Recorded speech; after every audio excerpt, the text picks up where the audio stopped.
I'd have to be doing drugs like them. Yeah, I'm pretty sure they were on mushrooms. I think They have been in the past. that one was actually really good. I did listen to that one. Hey, good morning. What's going on, everybody? Welcome to the MLB Strategy Show. I'm Dave Loughran at Lofty_D on Twitter, joined by Josh Engleman at Josh Engleman. And it happened. Hey, Hi, everybody. First place yesterday, binked it. Main slate MLB. Congratulations, man. You love to see a bit of a heater this week, huh? It's been a good week. I can't complain one bit. I didn't hit the early slate, that's for sure, but that's fine. I'll take the main. I'll take what I can get. It was nice to see it. I was watching the Dodgers game last night, and I was in like 13th or 14th. I had Max Muncy left. Watched his first at-bat. I think he grounded into a double play, so I was very irritated. Second at bat, I wasn't really paying attention, and then all of a sudden I saw him get thrown out, and I was just like, okay, cool. Trying to hold out. Fell asleep before the third at bat. Turns out he went yard in that third at bat. That was enough to put me into first. Woke up at 5:40, checked the box score, saw he homered, was like, I don't see a lot of other points for anybody else. This could be decent. Open DraftKings and then immediately just refreshed to the, you've won 15 grand. What a feeling. But also insane that you can fall asleep during that. Yeah, it's didn't even think twice. Been doing it for years, but I don't even notice now. Chris Williams with a super chat just says, congrats, Josh. Yeah, man. Appreciate it, man. Thank you. Congrats, guys. So here's the deal. We got 13 games. I wanted to get that out of the way first because that's big news. But aside from that, we'll spare the pleasantries, get into this. A lot of games to talk about today. Obviously, there's going to be some that we don't spend a lot of time on. You guys know how this works. But with 13 games, could take a little while. But before anything, hit that thumbs up, subscribe to the channel, and leave a comment down below if you're watching or listening after the fact. We appreciate all of you for doing that every single time we do this show. And if you're listening elsewhere, you want to listen in podcast form, like Rich B, who said, I'm listening to you guys driving back home from Vermont. Maple coffee and donuts. Sounds good. But let's say Rich didn't have YouTube Premium, didn't want to keep his phone open. You know what he'd do, Josh? He'd download the podcast on Apple Podcasts or Spotify, and he could listen there with his phone off, and everyone will be golden. So that's one way to do it. Leave a review on the pod. Subscribe to the pod. We appreciate all you guys for all of that. You ready to dive into it? Not quite. Maple coffee? Is Rich B trying to say that he put syrup in his coffee? You know what? I just read that without even thinking about it. I drink black coffee, so I couldn't tell you. I go nothing. What do you mean you couldn't tell me? Of course you couldn't tell me. Just because I put creamer in my coffee doesn't mean I know if Rich B put maple syrup in his. No, I'm saying there's probably some connoisseurs out there who are, fluent in coffee language, and I'm not one of them. I drink black coffee. That's it. I don't put anything in it. I guarantee there's some people out there. I would expect nothing less than for you to be wrong about coffee. You mean just drinking it the healthy way? Yeah, you're right. The healthy way. For sure. Yeah. Without question. Just how the cavemen drew it up. The healthiest way to drink coffee. Just drink it black. Plus, I enjoy it that way. Surely there are healthier ways to do that, but that's neither here nor there. How then? If I put a multivitamin in it, it would be a more healthy coffee. That doesn't make it good. Well, that's the most moronic thing I've ever heard in my life. Maple syrup. Yes, that's a thing. It's probably not bad. People put honey in their coffee and their tea and stuff. It's probably, it's probably. I don't feel like those flavors. It depends on the roast, I guess. I don't think it's that weird of a concept. I would absolutely try it. Like breakfast, like at breakfast. Why not? People put sugar in their coffee. It's basically just putting flavored sugar in your coffee. Yeah, but it's not as if I can't even picture. It's not like maple is a prevalent flavor as a coffee flavoring, at least not to me, or not that I've heard. I don't picture people I don't picture that on signs at Dunkin' or Starbucks or anything. That's weird. No, with that, I'm with you. Yeah. You know what I have been doing though since I got that Blackstone, been making breakfast on Saturdays. I'm talking just a full out spread. A lot of maple syrup. Well, maple bacon. Maple bacon for breakfast is so damn good, man. Like maple smoked bacon. Oh my God. I disagree, but it's not because I don't like it. I just don't want my bacon to be sweet. Okay, so for breakfast, I do. If I'm doing a BLT, I want regular bacon. Sure. Or if I'm like, bacon cheeseburger or something, I don't need maple bacon. But maple bacon, personally, for breakfast, pretty delicious. I will obviously eat it because it's delicious, but like I don't lean towards candied bacon. I want candied bacon. I want the hog to come through. I don't eat. I've done a pretty good job of limiting sugar intake throughout the day. But when it comes to making breakfast on Saturday mornings, caution's thrown to the wind, my friend. I'm out there making chocolate chip pancakes. You know what I mean? Got the maple bacon. We're in business. I don't even consider it. So I figure candy that bacon up. I'm eating it with the pancakes, and we're having some fun. What you really need to do is put just a small amount of cream into your coffee. I don't like it. Well, you should. You should like it. It's better. I used to like it, but now I grew up, and no. If you've seen that graphic where it's like A, B, C, D, E, F, G, 1 through 7, and it's like different levels of how much milk is put into a coffee, and you figure out like where you are on the color spectrum. No idea, but go ahead. Just the lightest little pinch of milk would change the game for you. You don't have to necessarily notice, but you want to add fat to the drink, because there are fat-soluble compounds in coffee that taste delicious that you can't unlock when you just drink black coffee. I'm not saying you need a ton of it. You barely need to change the color of that coffee, but just a little hint of it is going to change your experience. Okay, so you're getting, we're talking chemistry now. Sure. Okay. I don't know. I'd say black coffee's a man's drink, and we can end it on that. So much what is a man anyway? So much. Well, that's a question for a day when we don't have 13 games. Nowadays, everybody's got a little splash of milk. Nowadays, everyone's got a little black coffee too. They do indeed. They do indeed. 13 games, baby. Happy you guys are here. Let's dive into this. So much for saving the pleasantry. Thanks, Rich B, for setting us off on a tangent here. Oakland and Washington. Let's kick it off with this one, baby. Paul Blackburn. Is that Joan? Yon? Seems. I didn't know. I didn't know where you were going. Like, but now you see where I'm going. I thought it was something to do with Blackburn. No. It's not Joe because there's no E at the end. But Johan, it's Yon. I don't know. You can't even call him by his first name like you would with Liberatore. Who was in my winning lineup last night, by the way. Was he? Yeah, I might get his jersey, but just get it customed and just put Matt on the back. It's Johan, by the way. Johan. Yeah. So Johan Adone. I was about to read that in my contenders video when I saw it, and I was just like, and we got an uninteresting Nationals pitcher. I didn't even bother. I do that all the time, because you don't want to, like, the last thing you want when you're doing a pre-recorded video is to sound dumb by getting the name completely wrong. If we're doing it on this show and we're both like, all right, well, this is the first time we're seeing this, that's one thing. But if it's a pre-recorded video and it just shows that you didn't actually look it up, Yeah. So you just call him uninteresting. It's Johan Adon or Adone. Yeah, it is. Yeah, it is. Anyway, I guess we should actually talk about these two characters. I guess I'm going to start with Joan. Hasn't been great in his big league career. 232 ex-ISO to lefties, but only 98 pitches. Hasn't been up much. Had a little bit more of a sample last year. Got about 1,200 pitches across the past 2 seasons.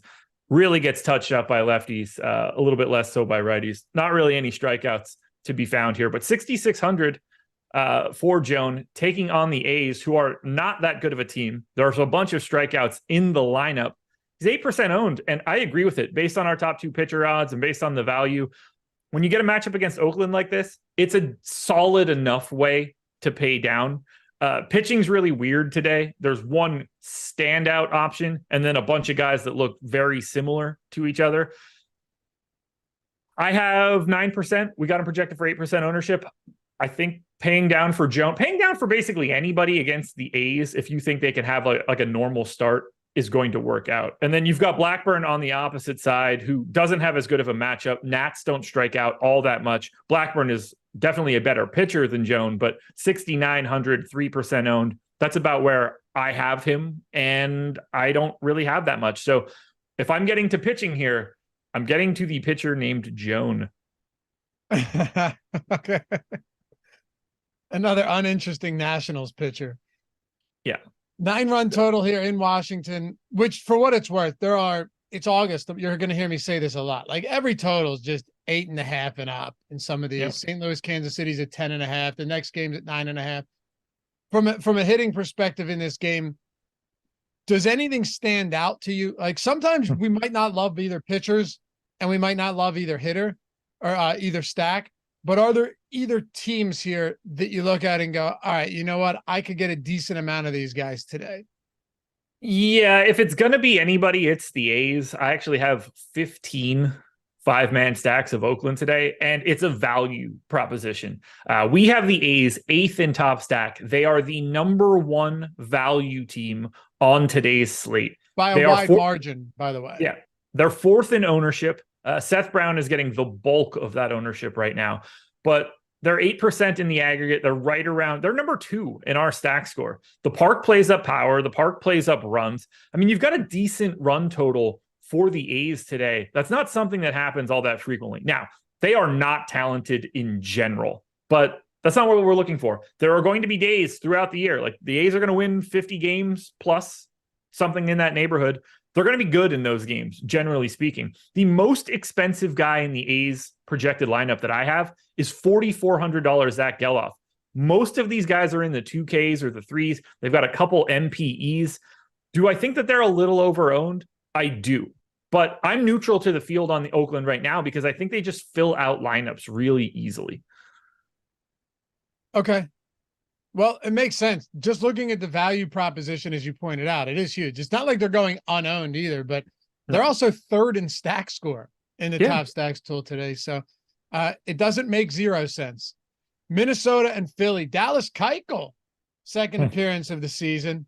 Man, there was a time where Dallas Keuchel was phenomenal. And then everyone just stopped swinging at his pitches outside of the zone, and he became pretty average. But last start, I think he went like 6 innings, 1 run, no strikeouts, and 8 hits or something. Seems like a sustainable process. Looks like we'll have Christopher Sanchez on the bump, 2 lefties for the Phillies, or for both sides. 9.5 run total in Philly. I'll tell you what, man, this does kind of feel like one of those games where in, Northeast in Philly, where we're talking about, you've seen balls flying out of Citizens Bank Park recently, just absolutely lighting it up. That is the case. It's already a hitter-friendly ballpark. Dallas Keuchel used to be a guy that didn't give up any pop. Last year in 60 innings, 1.63 home runs per 9. I think you could start to see, a lot of balls flying out of the park in this game. Although he is clearly a ground ball pitcher. It's just a matter of, is he hitting his spots? As much as I want to get back into that, Sean V saying that we ignored the fact that Matt was drafted by the Rays and it was his first time facing him. Well, I can't believe I left that piece out of my stellar analysis from yesterday. Oh my God.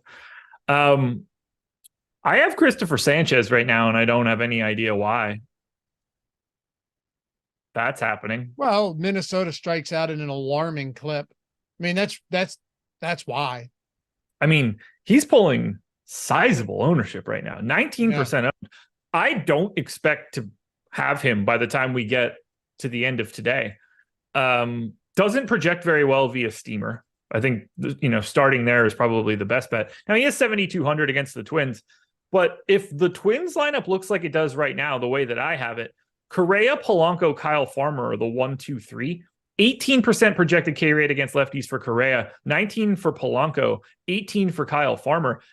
It's not like the strikeouts are all at the bottom, and that's a little problematic here for Sanchez. I think he's pretty dramatically overowned. We have him 13% top 2 pitcher, 16% top value. Steamer just doesn't agree with his outlook. He's a league average FIP guy with a below average strikeout rate. So if you just look at his results so far, 26% K rate to lefties. It's only 350 pitchers, but like, let's just say 26% K rate, 15% K rate to righties. The projected lineup that I have for the Twins right now is 8 righties. I don't think this is a very good strikeout matchup for Sanchez either. So my expectation is that I have very, very little, particularly if he maintains 19% ownership. I do expect that to go down a little bit. It could jump back up depending on what we see when we get a Twins lineup. I can safely say that I don't have any interest in Dallas Keuchel.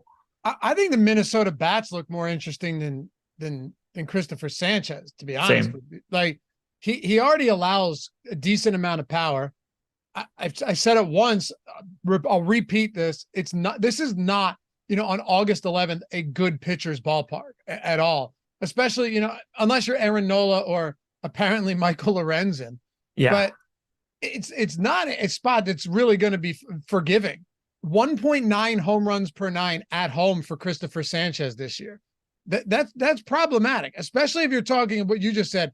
Low strikeout rate against right-handed bats. Not great, right? Minnesota does have power. He has a 209 X ISO to righties this year. It's funny, only a 291 WOBA, but a 209 X ISO, 332 X WOBA. Yeah. We know that he gives up power to righties. We know he gives up power at home. This could end up being just a very high scoring game on both sides. So what do you want to do with stacks here? The Twins are mildly owned for me right now. Just a hair. I have 44 5-mans of the Twins. They are my most exposed team. Everything that you just said, I completely agree with. The park plays up power. It plays up a little bit more lefty power than righty power, but it still plays up power. We know, even if you want to include last season for Sanchez, that's 1,100 pitches to righties, 203 X ISO, 10% swinging strike rate is a little bit low. WOBA isn't anything to write home about.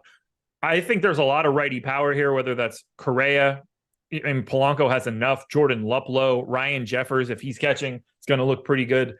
I love the Twins today. I think this spot looks fantastic. And if Sanchez really is pulling that ownership, you even get that double bonus of getting a little bit of leverage on top of him. We have the Twins 24th in top stack and 8th in top value. My guess is that has something to do with, so you did have a line when you woke up for this game, I guess, since you have it on the sidebar? There was a line, yep.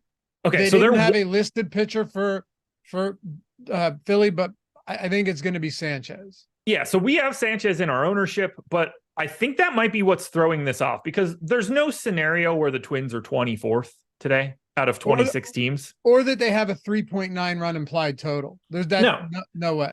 No, that's all going to change the way that this looks, and they'll probably end up a little bit more owned, and that'll probably bring them down a little bit for me. But this is the team that I have the most of as of right now.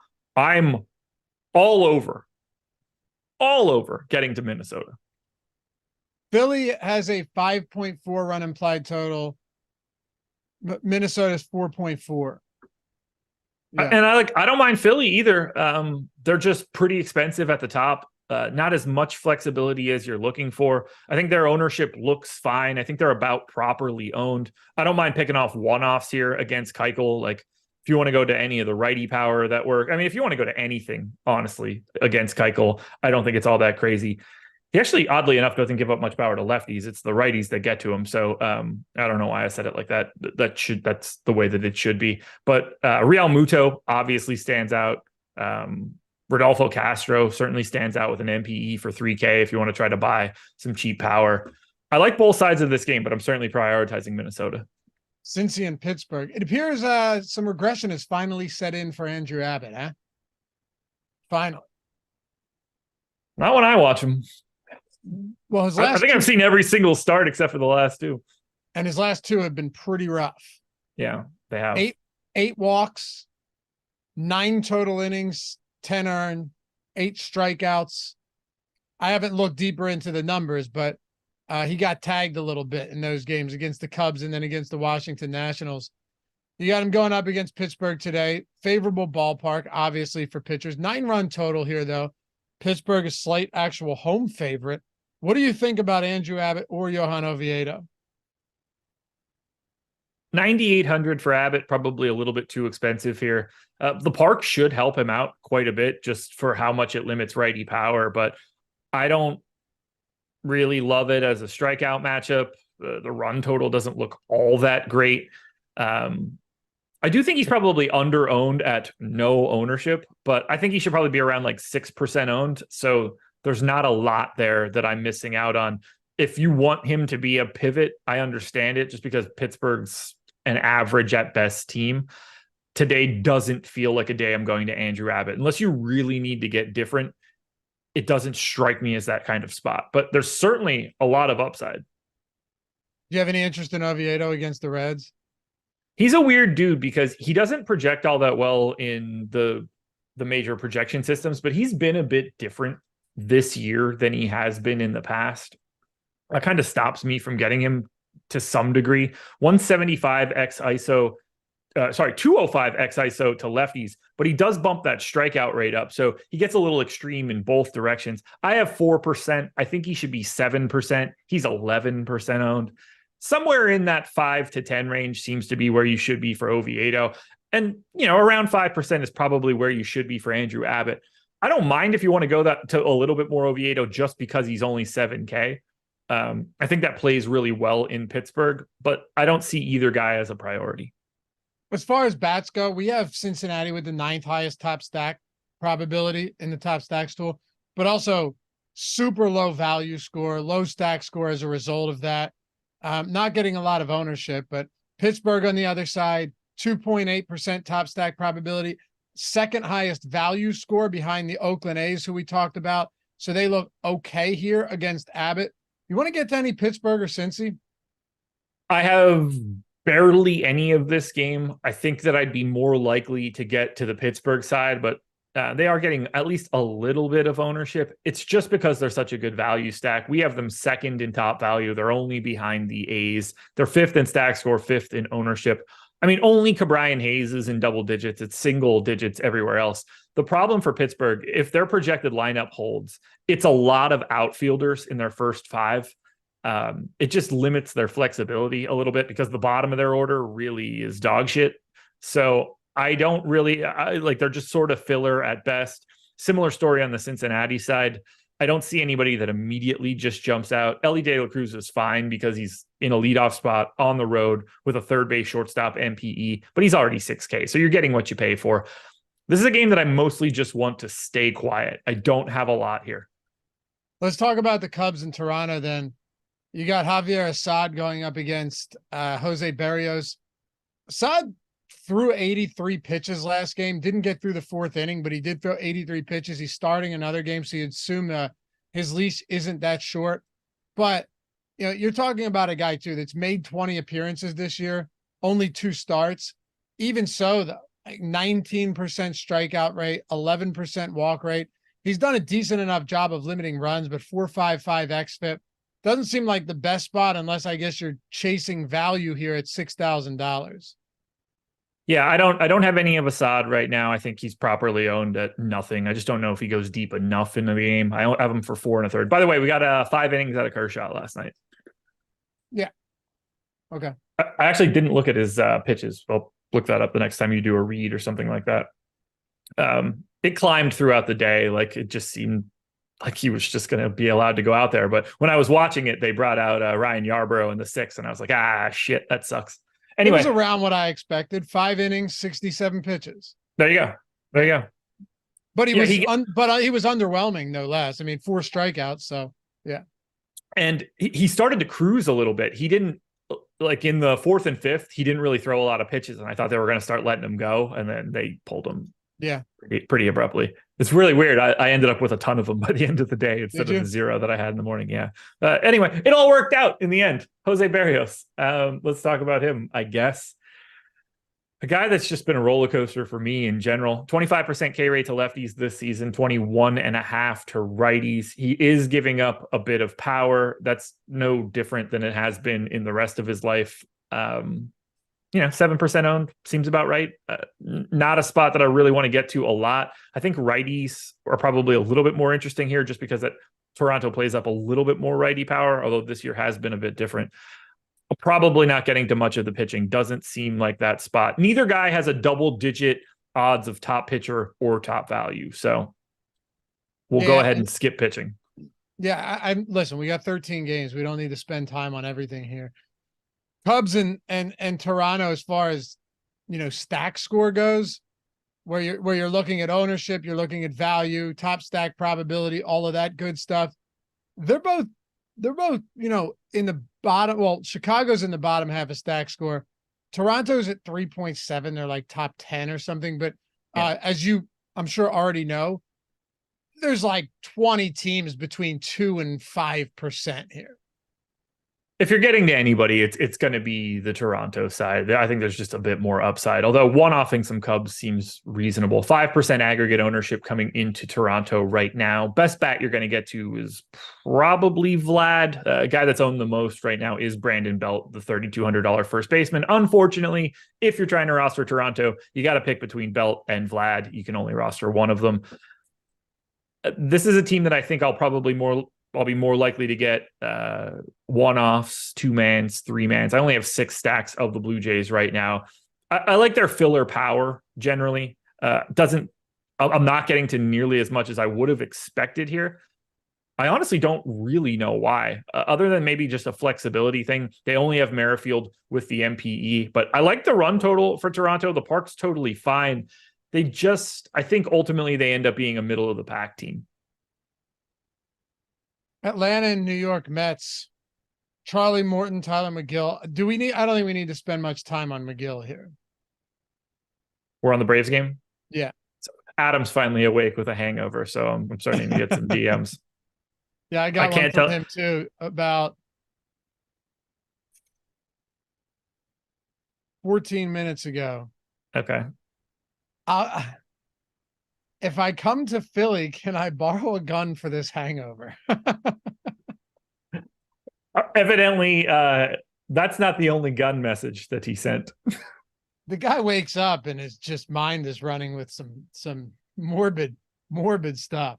I'm not reading the message that he sent to me. I think the one I read is appropriate.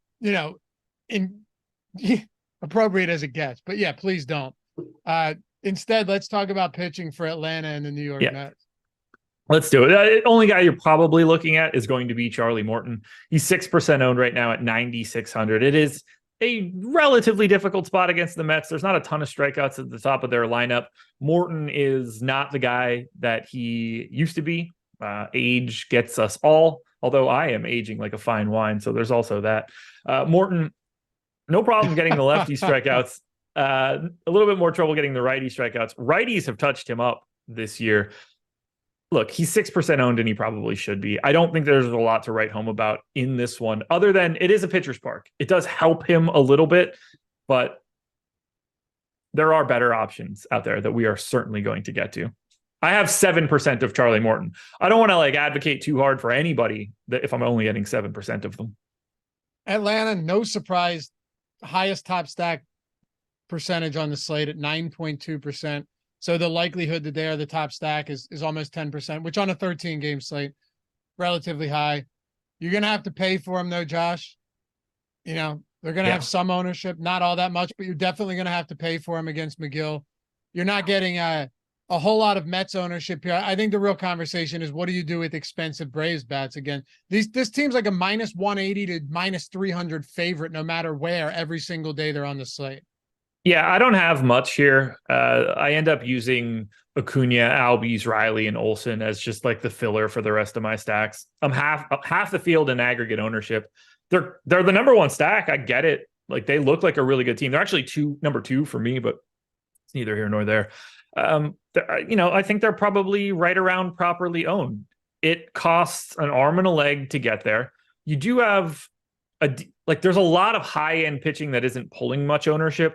You've got the Lance Lynn spot that basically everybody's going to get to. There's enough pitching to pay down and find value out there. If you can put together a Braves lineup that you like, play it. It's you're going to be very happy with having Atlanta. Their offense goes crazy all the time. It's not a direction I'm going today. And I have very little interest in the Mets. I basically don't have anything 1 3-man stack. So We had a question and a comment from Sean Sharp. He said, "Hey guys, love the show. Thanks, man. I watch it all the time. Question about the lineup generator. Is there a way to get lineups without a certain team in it? Boston was in every lineup for the past 2 days. Clayton followed up with, don't fight the lineup generator. It may be frustrating to get the same team, but it pays off in spades long-term." Yeah, look, it's the same thing with the lineup simulator. It's the same thing. I would ask Adam all the time, questions about this. Josh would tell you the same thing. Yeah. Because whenever I would ask Adam, like, do you like Kansas City? And he'd go, no, but I know I'm going to get some. And people would say, like, what's your process to picking teams? And he's like, whatever it gives me, and I know you're the same way. Yes. Look, there's going to be days where you get a lot of a team and it doesn't pan out, but the lineup generator is giving you plus EV lineups, right? Factoring in ownership, factoring in the pricing, factoring in all of that stuff. You're not just going to come out and rip, out of the gate tournament wins 3 days. You might 3 days in a row, but it's giving you objectively plus EV lineups, plus expected value lineups. That's why whenever I'm doing reads for the lineup generator, I'm like, you can lock a player, you can swap players, but I would recommend against being heavy-handed with that because you're just defeating the purpose of how the tool works. Yeah, and like on a 4-game slate, you're just going to see it more naturally because there's only so many options that are going to pop up. But I agree with the statement from Clayton of like, don't fight the lineup generator because it's handling business in a better way than you're going to handle it in your mind. It's just going to be like that always. You're going to leave points and leave value on the table, hand building, that the lineup generator is just not going to have that same problem. I will say there's probably a decent reason you were getting a lot of Boston yesterday. I want to make sure that I pull this up and reference it here because I looked at it earlier today. Where the hell did this contest go? Because it is, I think, a very interesting talking point. Yeah. So in the sim tool, you could look at all of the EV calculations before the contest started, or like, if you draw a line in the sand right when the contest starts. The Boston Red Sox were a plus 4.3 ROI 4-man stack. That was the best 4-man stack that you could get to yesterday on the main slate. And a plus 16.7% ROI 5-man stack. The only other team that was a positive ROI 5-man stack pre-lock yesterday was Kansas City at 1%. Everybody else was negative. Boston beat KC by 15%. If you were seeing Boston a lot yesterday, it's because based on our data, they were the overwhelming team that you should have gotten to as a stack. And it doesn't always mean it plays out the way you want, but it means in hindsight, it's still the right play. So I had a shit ton of Boston yesterday. Yeah. Didn't work out. Lineup generator, $4.48 for the first week. It's simming all of these lineups thousands of times, and it's spitting out the bad stuff. It's throwing that away, giving you the good lineups, the plus EV lineups. You can set your own stack types. You can lock and swap players, like I said, but the best part is you can discard the lineups you don't like. You can save the ones you like. You can see how with the optimal projection for all of them, the ownership, how chalky or contrarian they are, and then upload them all to CSV straight into DraftKings or FanDuel. Once you save the ones you like, you can see your exposures to all of them. You can see it's an awesome tool. I'm telling you, $4.48. There's not a better tool on the market. And I can tell you with relative certainty, the price will be going up on that soon if you're not in. So $4.48 for the first week, link in the description and in the chat. I think I have that same shirt, by the way. Okay. I wear it slightly better, but I believe I have the same shirt. I mean, I'm filling it out pretty good right now with the excess mass that I've been cultivating. All right. Detroit and Boston. It's been better as of late. I haven't been just drinking 6+ beers every day for like 3 straight weeks. And eating donuts in the morning like you are doing. That was a stretch. I've been trying to save that for Friday mornings. I didn't actually go and get anything today. All right. I would have deserved a donut today. Yeah, why not? They're so good, man. They're so good. Yeah, I should treat myself to something bad because I did something good. What a thought process. Detroit and Boston. By the way, all of our tools 50% off. Stochastic Plus Platinum, ownership, top stack tool, top pitchers tool, MMA, PGA, NASCAR, all that stuff. NFL preseason, lineup generator included in Stochastic Plus Platinum as well. If you wanted to just go 50% off the top and get all of our sports for the entire week or month, 50% off, that's in the description and in the chat as well. All right. Let's go to the next one here. Yeah. Detroit and Boston. Skubal and Chris Sale, another matchup with two lefties, 9-run total here. As far as pitching goes, is Chris Sale remotely even a little bit interesting to you today, or are we just fading pitching on this game? It is sneaky just because he's facing the Tigers, and that's the only reason I asked. Yeah. Alex Cora said he's going to be limited to around 4 innings. I don't know what that actually means. But 4 innings of Chris Sale today.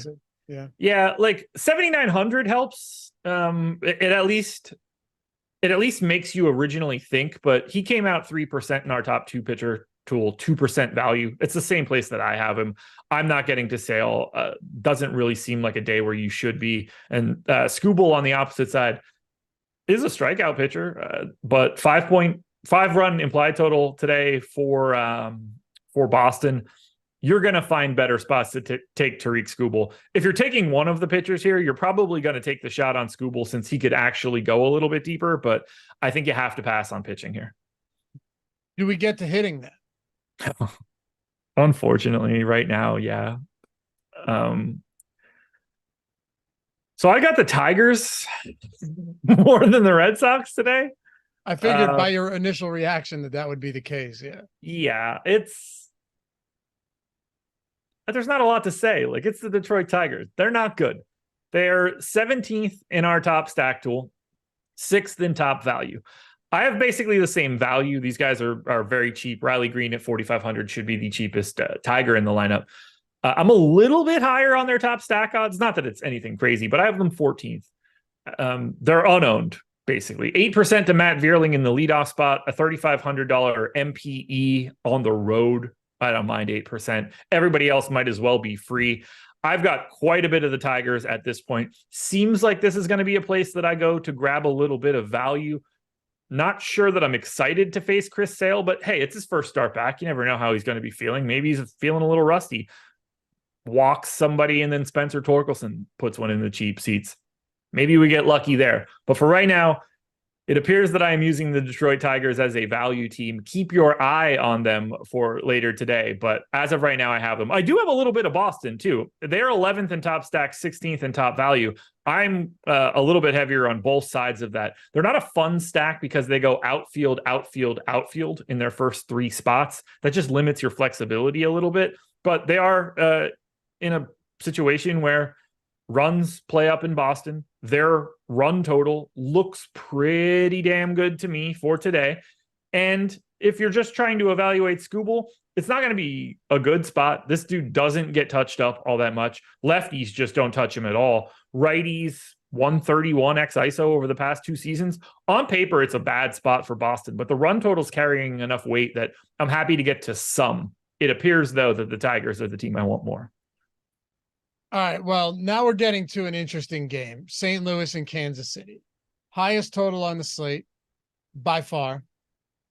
You've got Adam Wainwright and Angel Zerpa. Forgive the pronunciation. I believe that is right. I called him Angel during my video and then corrected myself. I was like, it's just Angel usually. Angel Zerpa. There you go. Boom. But with that in mind, Josh, 10.5 run total. It's going to be 93 degrees. Yeah.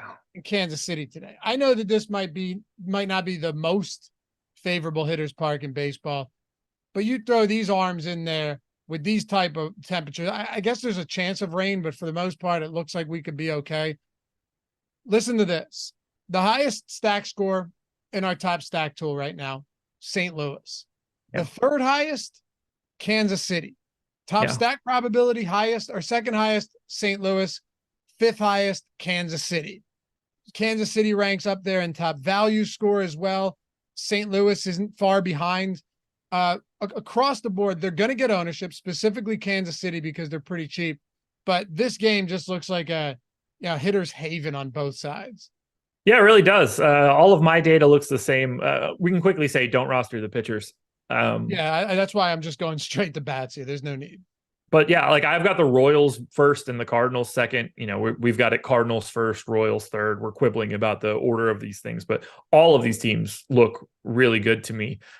The problem that I have, ownership is already there. The Royals are overowned for sure. There's no way around that. Whereas the Cardinals really aren't. I think they're probably properly owned at this moment. Only you get 15% ownership going to Wilson Contreras. Everything else is single digits on the Cardinals right now. You're seeing double digits across the board for the Royals.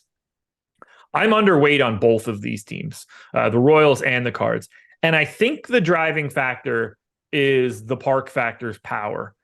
Because the run totals are obviously massive here.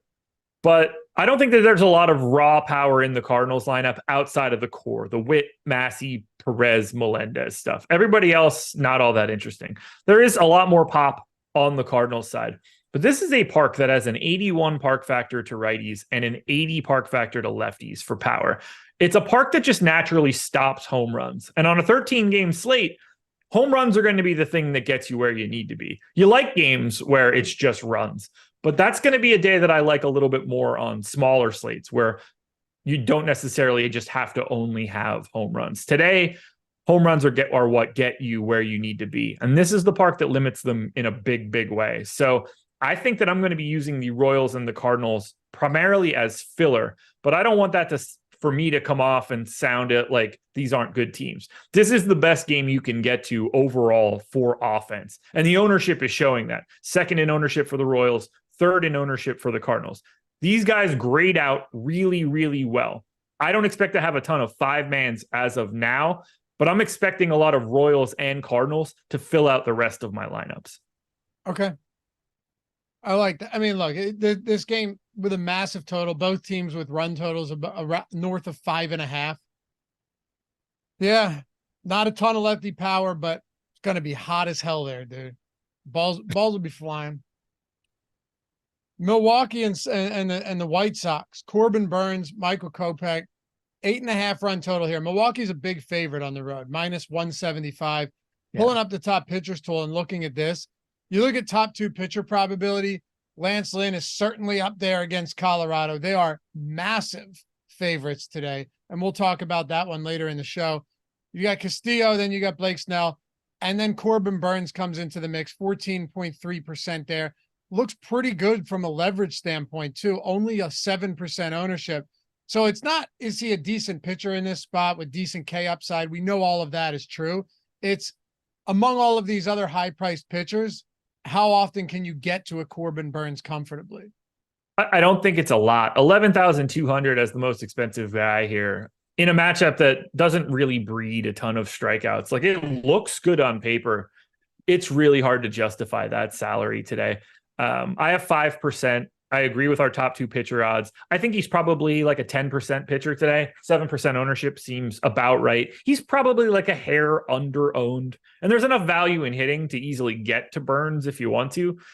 I just have a very hard time seeing him as a priority. If you want to drop from, like, if you want to pay up a little bit to not have the 27% owned Luis Castillo and go to Burnes, I wouldn't talk you out of that. The talent is certainly there.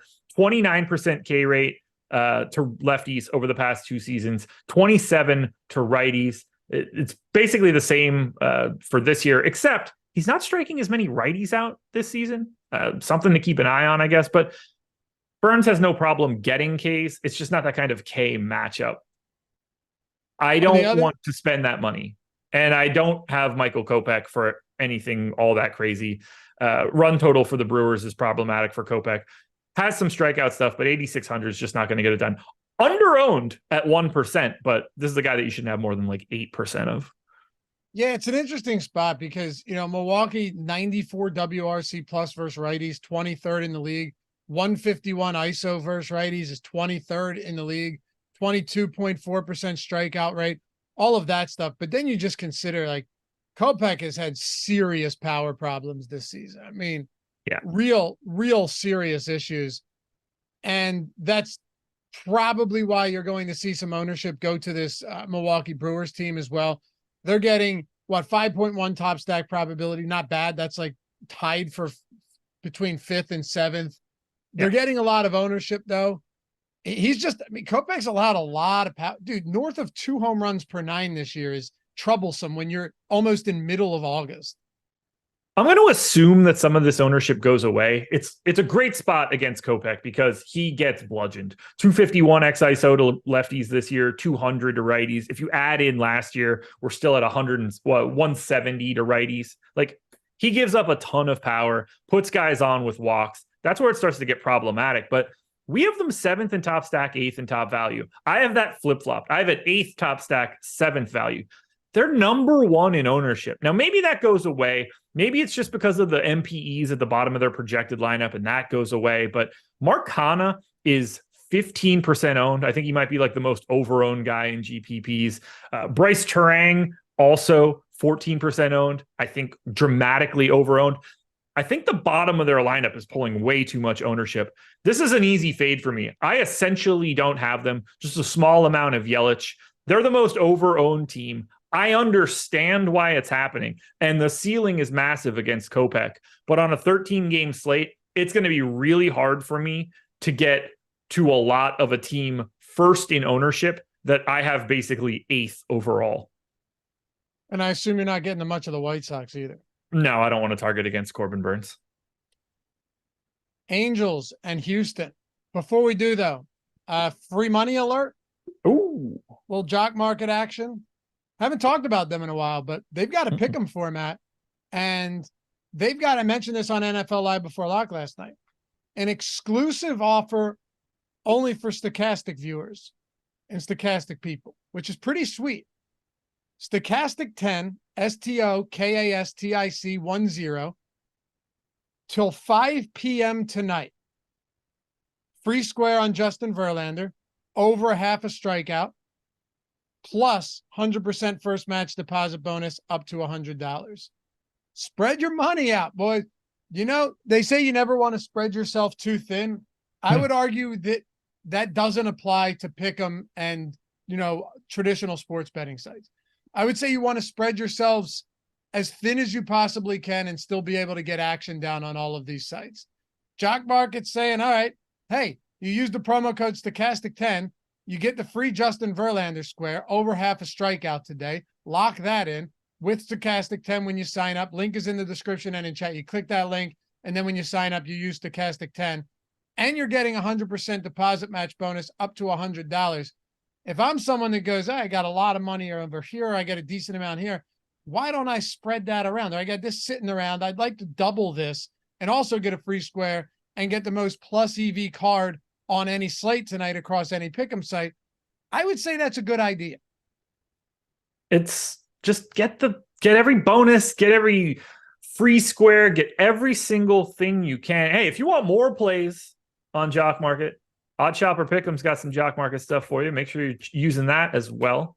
If you haven't done that yet, I think you can still get like 70% off if you haven't signed up for it before. Jock Market data for sure. Yeah, there we go. But is it a lock? Like, is over a half strikeout for Justin Verlander a true free square? No, he can have 0. He can get hurt, but this is like a 98% to win thing. Yeah, take advantage as much as you possibly can. There's no reason you should leave this money on the table, guys. Whatever you want to think about some of these sites, evaluate the site after you take their money.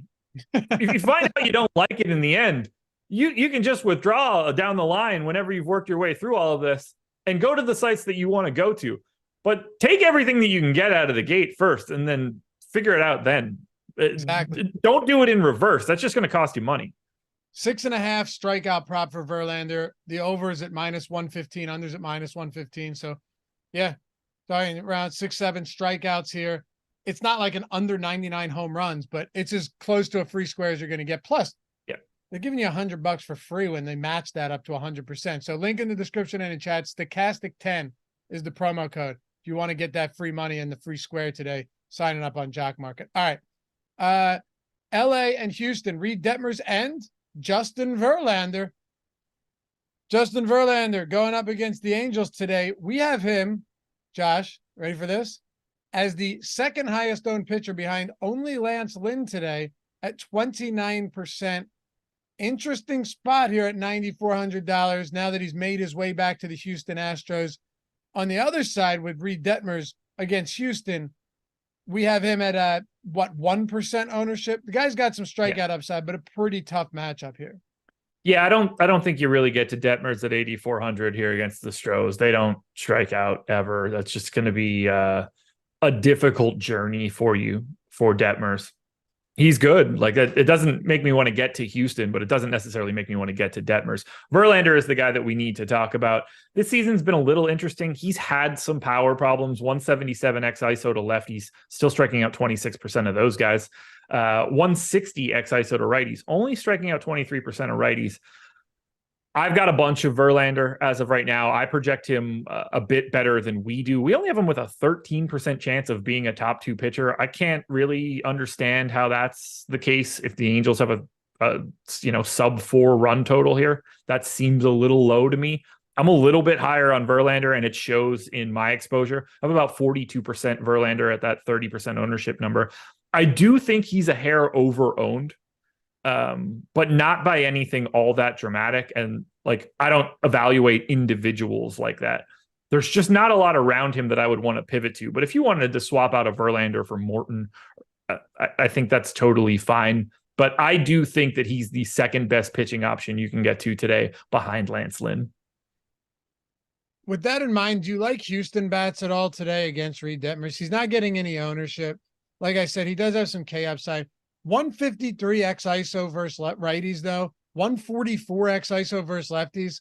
347 x WOBA, but not someone that's been tagged by the long ball all that much this season.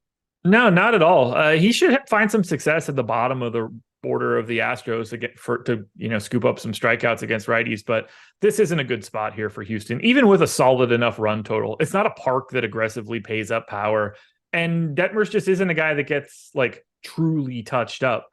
I don't think there's a lot of upside in Houston other than just trying to bet on raw talent. So I don't have much of Houston. I don't anticipate getting much of Houston. And I certainly don't anticipate getting too much of the Angels. Although Shohei Ohtani is 1% owned right now. I doubt that holds. It's probably like 3 or 4 just because he's Ohtani, but I think he's fine as a one-off. By the way, 20 likes away from 100. I know it's a Friday morning. We're all looking forward to the weekend, but just a subtle reminder, atone for your sins here on the Strategy Show. 20 likes, 20 of you to tap that thumbs up. Take a single second and be on about your business. Much appreciated in advance.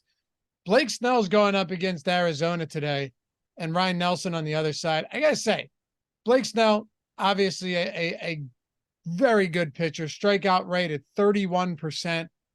But there are some things here. I mean, the Arizona Cardinals have the lowest K rate in the league versus lefties at 17.6%, 17.5%. Sorry.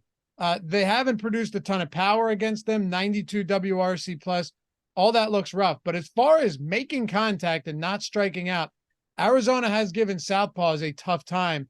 So looking at ownership on Snell, looking at the 10-6 price point, do you want to be above or below the field here?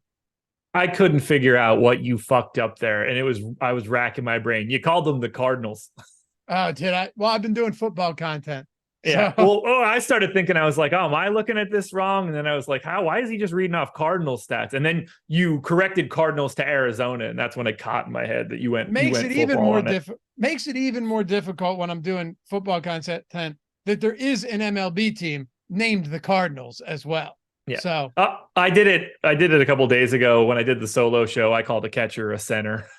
Dude, I do that all the time when that season flips over for sure. Oh, it's really bad at that first when I first get into it. When you just see the C position, it's just center or catcher. I say it every day, 10 times a day for 7 months, and then it just goes away out of the gate. Yeah, I hate it. I hate it so much. It's that transition that can get real tricky for like a couple weeks, and then it's gone, and then it's back. But Blake Snell against the Arizona Diamondbacks, Josh, tough strikeout matchup here for a guy that's almost 11K. Yeah, 10,600 for Snell. I think he's fine. He's 7% owned. I think that's pretty reasonable. I think he looks a lot like Corbin Burns today, where these guys are like a little bit overpriced for what you're going to get in situations that aren't all that great. They work in some lineups. They work as pivots to Luis Castillo, who we'll get to, but they aren't priorities. And I can't prioritize Snell. Even with the massive strikeout stuff, this is just sort of the opposite kind of strikeout matchup. And that's just not one that I want to get to. I want to see what his prop is. Strikeout prop on Snell today. Even action on 6.5. I figured. I actually have him a little bit lower than that too. So 6.5 is where you got to put it on Snell, though. You can't set it at 5.5 just because he's such a good strikeout pitcher that, yeah. I have it at 5.6 right now. I'm anxious to see if it moves around. Like maybe I have a different lineup or something. Yeah. And then don't play Ryan Nelson, obviously. What about bats? I've got some of the Padres. They're third in our top stack tool. They are 20th in top value. I see it a little bit differently. This is my number one stack overall. The road game helps here, but Arizona does limit power a little bit from a park perspective. I only have 12 5-man, so it's not like I have a ton, but I am a bit over the field in aggregate ownership. Only Fernando Tatis is in double digits. Like Juan Soto's 7% owned. Everybody else is 4 or less. I'm happy to get to Machado, Bogarts. This is the spot where I think you could pay up a little bit to be contrarian. You've got these teams, whether it's the Braves, the Dodgers, who would be another good example here of like a team that's the Astros to a degree. We have these teams that are definitely a bit more expensive than others at the top. I think the Padres are going to be my team that has that representation here against Nelson. And it's mostly just because of Ryan Nelson. He just doesn't project well. 199 x ISO to lefties here for Nelson with a 13.5% K rate this year. It's basically the same against righties. There's massive power in this Padres lineup. Tatis is as good of a power hitter as you can find. So is Soto. Machado is an outstanding power hitter, not the same sort of elite like we talked about for those other guys, but Choi, Sanchez, even somebody like Trent Grisham, Jake Cronenworth with a MPE, power up and down this lineup. I'm going to go to the San Diego Padres today because I think their ceiling is huge. Okay. I can appreciate that for sure. Decent run total as well. Yeah. Well, on the road too. So you're going to get 9 innings. Yep. Baltimore and Seattle has the lowest total on the slate at 8. Kyle Gibson has a 20% strikeout rate this season. On the flip side of that, though, Seattle's active roster strikes out at the 3rd highest clip versus right-handed pitching. They do have some pop. They have a 105 WRC plus versus righties, which is, fine, middle of the road. It's 13th in the league. So they haven't been bad in that respect, but it is interesting to see Kyle Gibson if you're just looking at ownership and top pitcher probability or top 2, he doesn't look terrible there. He's 7,700. Are you willing to take some shots on Gibson just because of this strikeout matchup? Also, in a very, very friendly, top 3 pitchers park in the league. I have 6% Gibson. We have him 7% top 2 pitcher, 7% top 2 value. He's 8% owned, and I think he should be 8% owned. This dude is like the easiest projected guy today on the entire slate. She'd have some, not a lot, but like 8% appears to be the right number. Castillo's the talking point. He's 10K. He's popular. He's the 3rd most owned pitcher on the slate at 27% ownership. We have him 18% to be a top 2 pitcher, 5% for value. I'm a little higher there. I have 22% top 2, but let's just call it 20 to be safe. He projects well. I have him with the 3rd highest projection. It's probably second to most people. Most people will probably have Castillo ahead of Verlander. I don't. I do think he's a little bit over-owned, and I'm at least a little nervous. The park does limit runs, but he has a 227 x ISO to lefties this season. You're going to get Rutschman from the left side, Henderson, O'Hearn, like not a lot else at the bottom from the left side. Like Adam Frazier and Colton Cowser don't have a ton of power, but Castillo has given up some bop from the left side. Righties, not so much. And Castillo has had issues with lefty power basically his entire career. This park, though, 92 park factor for lefties, 86 for runs. I think the park probably saves the day here. I only have 21% Castillo. I think there are scenarios where he would have looked a lot better today, but just based on everything that's happening, I think he's probably right around properly owned, if not a hair over owned. He's my third most exposed pitcher. I basically have Lynn, Verlander, Castillo, and then just scattered amounts of literally everybody else. I don't want a ton of Castillo, though. It scares me a bit. He has allowed multiple home runs in 6 of his last 9 starts. Yeah. Yeah, it's a scary spot. It helps to be at home today. Yeah, for sure. But also, even pitching at home, he's giving up power. Yeah. Yeah. I only say that because it's not like this Baltimore team is just some pushover offense either. No. I think they're generally good. That said, I don't want them today. I don't really want Seattle either. And you're contrarian no matter which team you want to pick here. Like, there's talent, but this is a bad park for it, and no one's going to be there. You'll be different. This is not my priority. I don't have either team for anything. Let me just ask you this real quick, because he does have a 227 X ISO against lefties, which is objectively bad. Yeah. Do you have any one-off lefties in this Baltimore lineup? I mean, just listen to this. Yeah. 3, 2. He has a lot of multi-home run games, man. He didn't allow one of those through his first 6, 7, 8 starts. And then he has been coughing up multiple long balls, 7 of his last 11. You know, I could go down the list, but a lot of multi-home run games. Lefty to start the Orioles lineup. Rutschman, Henderson, Santander, O'Hearn, they're all 1% owned. They're all under-owned in theory. Even if you just want to rotate through those guys as 3-man stacks, I like that for sure. That's a great way to target Castillo. But at the same time, we got to remember that there's 15 pitchers on this slate that are actually not talented. And you can target them instead of getting a guy that actually is good normally. He gives up the 227 X ISO to lefties. He still only gives up a 324 X WOBA. So it's either gone or he doesn't really get touched up, and he's still striking you out a ton if you're a lefty. It's a boom bust scenario for the top of the Baltimore order. SMP 1993. What's up, dude? It said Kyle Gibson since June 1st has a 24% K rate. That coincided with him throwing his sweeper more. I like him here. Man, I was always like a Kyle Gibson truther in the sense that his off speed and breaking stuff was legitimately good. Yeah. And his fastball just wasn't good enough, right? So it got him into a ton of trouble. Always. You remember going back to however many teams he was with. The upside was always there for strikeout stuff, and it never really materialized, but yeah, 24% K rate since June 1st. You're talking 2+ months. It's not bad. 12.8% swinging strike rate. Yeah. Look, it is a good matchup for strikeouts, for sure. Yeah. It's just still Kyle Gibson at the end of the day, and he's fooled me more than once in my lifetime. Colorado and the Dodgers. And someone asked, how do you use the Sims tool? Jordan, was that you that posted that in there? That Greg? Yeah, we have tutorials on YouTube. I would spend more time doing it now. It's a 13-game slate.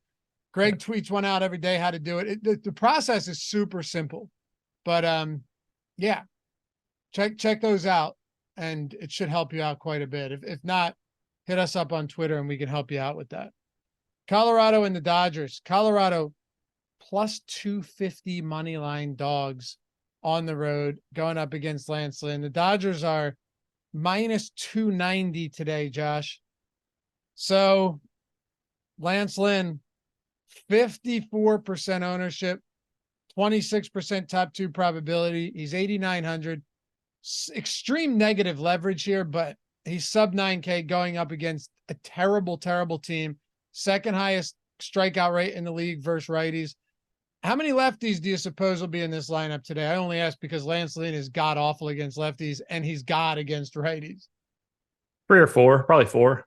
Yeah. Profar no matter what, because he's a switch hitter. Yeah. They've got Toglia in the projected lineup, also a switch hitter. Nolan Jones I'd be shocked if he's not in the lineup. He's a lefty. And then I'd be shocked if Ryan McMahon's not in the lineup. So I would expect at least 4.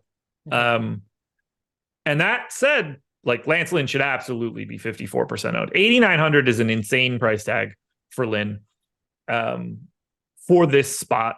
The Rockies K, like it's literally their job to do so. It's just a massive amount.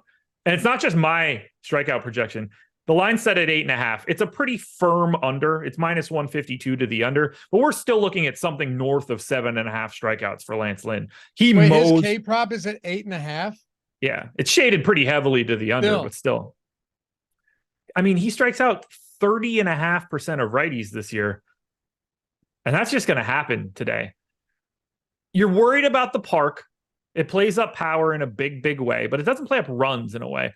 If he can keep, if the ball stays in the yard, Lance Lynn dominates this start. The only way that he's going to get touched up is if he gives up a couple dingers, which he's prone to do. 240 XISO to lefties.